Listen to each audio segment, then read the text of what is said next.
Hello students, তো যিসকল ছাত্ৰী HS 2027 পাছ কৰিছে আৰু তেওঁলোকে কলেজত নাম ভৰ্তি কৰিব বিচাৰিছে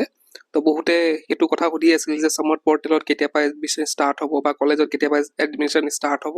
তো আহি পৰিছে সেই বিষয়ে এখন নোটিছ আৰু নোটিছত লিখা আছে তোমালোকৰ কেতিয়া এডমিশন প্ৰসেছটো কেতিয়া ষ্টাৰ্ট হ'ব কেতিয়া শেষ হ'ব কেনেকৈ কি কৰিব লাগিব গোটেইখিনি ডিটেইলছত ইয়াত আছে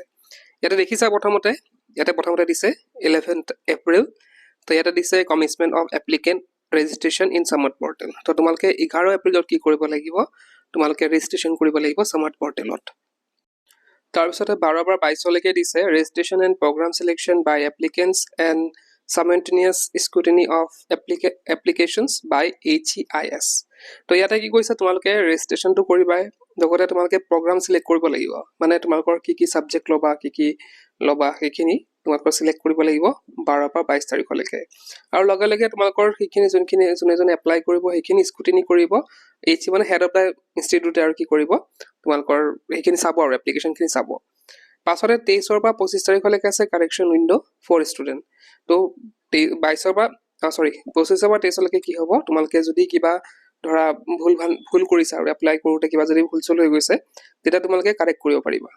কাৰেকচন উইন্ডো খোলা থাকিব 22 আৰু 23 পৰা 25 তাৰিখলৈকে নেক্সট আছে 26 তাৰিখৰ পৰা 28 তাৰিখলৈ কি হ'ব scrutiny of applications by HEIS of corrected applications if any তো ইয়াতে কি কৰিব তোমালোকৰ যে কাৰেকচন কৰিলা সেইখিনি চোৱা হ'ব 26 পৰা 28 তাৰিখলৈকে নেক্সট আছে 29 পৰা 1 জুনলৈকে কি হ'ব preparation and locking of first merit list তো তোমালোকৰ ফাৰ্ষ্ট মেৰিট লিষ্ট পকা পাব 29 পৰা 1 তাৰিখলৈকে তাৰ পিছতে 22 জুনত কি হ'ব publication of first merit list মানে এইখিনি 29 পৰা 1 জুনলৈকে সেইখিনি প্ৰিপাৰেচন কৰা হ'ব আৰু ফাৰ্ষ্ট মেৰিট লিষ্টৰ কাৰণে প্ৰিপাৰেচন কৰা হ'ব তেতিয়া পাবলিশ নহয় পাবলিশ হ'ব কেতিয়া 2 জুনত তোমালোকৰ কি হ'ব ফাৰ্ষ্ট মেৰিট লিষ্ট পাবলিশ হ'ব পাছতে কি হ'ব 4 পৰা 6 জুনলৈকে তোমালোকৰ কি হ'ব admission of applicants first merit list তোমালোকে কি কৰিব লাগিব যেতিয়া 2 তাৰিখে তোমালোকৰ ফাৰ্ষ্ট মেৰিট লিষ্ট আহিব তোমাৰ যদি তাত নাম থাকে তোমালোকে কি কৰিব লাগিব 4 পৰা 6 জুনলৈকে তোমালোকে তাত কি কৰিব পাৰিবা এডমিশন ল'ব পাৰিবা নেক্সট আছে চোৱা 8 জুনত কি হ'ব preparation and locking of second merit list এটা ফাৰ্ষ্ট মেৰিট লিষ্ট মানে যোনে এডমিশন ল'লে আৰু বাকি যোনবিলাক থাকি গ'ল ধৰা তো সেইহঁতৰ কাৰণে ভালি ওলাব সেকেন্ড মেৰিট লিষ্ট তো সেকেন্ড মেৰিট লিষ্টখন প্ৰিপাৰেচন কৰা হ'ব 8 জুন তাৰিখে আকৌ 9 জুন তাৰিখে সেইখন পাবলিশ কৰা হ'ব সেকেন্ড মেৰিট লিষ্টখন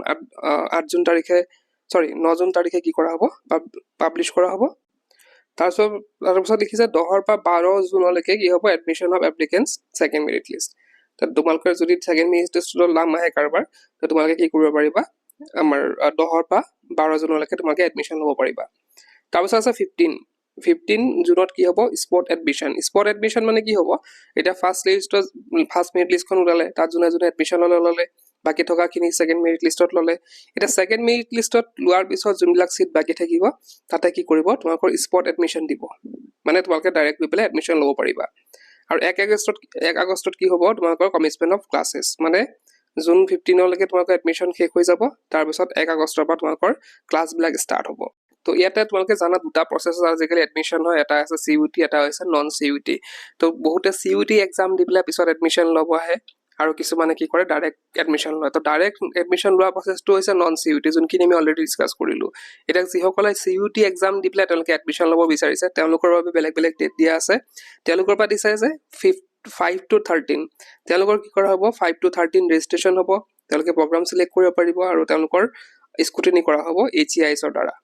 পাছত 14 to 15 কি হ'ব কাৰেকচন উইন্ডো খোলা হ'ব তেওঁলোকৰ আৰু 16 to 18 কি হ'ব স্ক্ৰুটিনি কৰা হ'ব তেওঁলোকৰ মানে যোনখিনি কাৰেক্ট কৰা হৈছে সেইখিনি আৰু 19ত কি হ'ব ফাৰ্ষ্ট মেৰিট লিষ্ট পাবলিশ নহয় preparation and publication first merit list 19 জুনতে কি হ'ব প্ৰিপেয়াৰ কৰা হ'ব আৰু মেৰিট লিষ্টখনো পাবলিশ কৰা হ'ব 21 to 22 কি হ'ব এডমিশন অফ এপ্লিকেন্টছ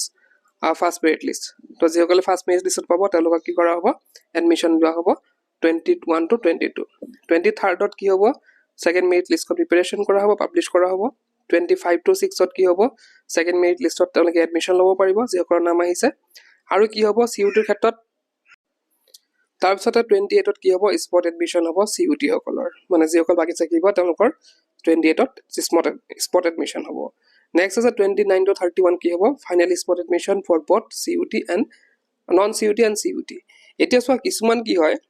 মানে non C U T admission হোৱাৰ পিছত কিছুমান চিট চি ইউ টিৰ কাৰণে ৰখা হয়। কাৰণ তো নন চি ইউ টি আৰু চি ইউ টি দিয়াৰ পিছত যোনবিলাক চিট খালী থাকে, এতিয়া চি ইউ টিৰ কাৰণে যোনবিলাক চিট খালী থাকে, তেতিয়া চি ইউ টি এডমিশ্যন লোৱাৰ পিছতো কিছুমান চিট খালী থাকি যাব পাৰে। তো সেই চিট খালী থকাৰ কাৰণে স্পট এডমিশ্যনত কি কৰা হয়, ফাইনেল স্পট এডমিশ্যনত কি কৰা হয়, চি ইউ টি সকলোতো পাৰিবই ল'বলৈ, লগতে কি পাৰিব, নন চি ইউ টি যদি কোনোবা বাচি থাকে, চি ইউ টি নিদিয়া যদি কোনোবা বাচি থাকে, তো তেওঁলোকৰ কি কৰিব লাগিব, সেই স্পট মানে পাৰিব আৰু তেওঁলোকে সেই স্পট এডমিশ্যনত তেওঁলোকো এডমিশ্যনৰ কাৰণে এপ্লাই কৰিব পাৰিব। নেক্সট আছে 1 আগষ্টৰ পৰা তেওঁলোকৰ কি হ'ব, ফাৰ্ষ্ট ছেমিষ্টাৰৰ ক্লাছেছবিলাক ষ্টাৰ্ট হ'ব। তাৰপিছতে পষ্ট এডমিশ্যন ইয়াতে আছে যে পষ্ট এডমিশ্যন মানে 1 তাৰিখৰ পৰা 5 তাৰিখলৈকে কি কৰা হ'ব সেইখিনি প্ৰগ্ৰাম দিয়া আছে। ইণ্ডাকশ্যন প্ৰগ্ৰাম কিবা কি সেইখিনি ইন্ট্ৰডাকশ্যন দিয়া হ'ব। ডেমো ক্লাছেছ ফৰ কোৰ and common courses, demo classes মানে দিয়া হ'ব কোৰ আৰু কমন ছাবজেক্টৰ কাৰণে। পিছত পেপাৰ কোৰ্চ চিলেকশ্যন ইন সমৰ্থ পৰ্টেল, তেতিয়া তোমালোকে কি কৰিব লাগিব, পেপাৰ বা কোৰ্চ চিলেকশ্যনৰ যোনটো প্ৰক্ৰিয়া থাকে সেইখিনি তোমালোকে সমৰ্থ পৰ্টেলত কৰিব লাগিব। তো এইখিনি আছিলে। আৰু চি ইউ টি এক্সামৰ কথাও কৈছে যে ৰিজাল্টৰ ওপৰত ডিপেণ্ড কৰিব, কেতিয়াবা হয়তো চি ইউ টি যোনটো দিয়া আছে ডেটবিলাক সেইটো সাল সলনি হ'ব পাৰে। যদি চি ইউ টি ৰিজাল্টৰ ক্ষেত্ৰত কিবা যদি মানে অলপ দেৰিকৈ দিয়ে তেতিয়া হয়তো কিছুমান চেঞ্জেছ আহিব পাৰে ডেটৰ ক্ষেত্ৰত। তো যিখিনি হওক এইখিনি আছিলে আমাৰ যি এডমিশ্যন হ'বলৈ গৈ আছে সেই এডমিশ্যন প্ৰচেছৰ গোটেইখিনি প্ৰক্ৰিয়া। ইয়াত ডেট বাই ডেট দিয়া হৈ আছে, তো সেইমতে তোমালোকৰ সাজু হ'ব লাগিব বা সেইমতে এপ্লাই কৰিব লাগিব। তো এইখিনি আছিলে, ভিডিঅ'টো শ্বেয়াৰ কৰিবা যিমান পাৰা। তো আজি ভিডিঅ'ত কৰি কিপ ৱাচিং।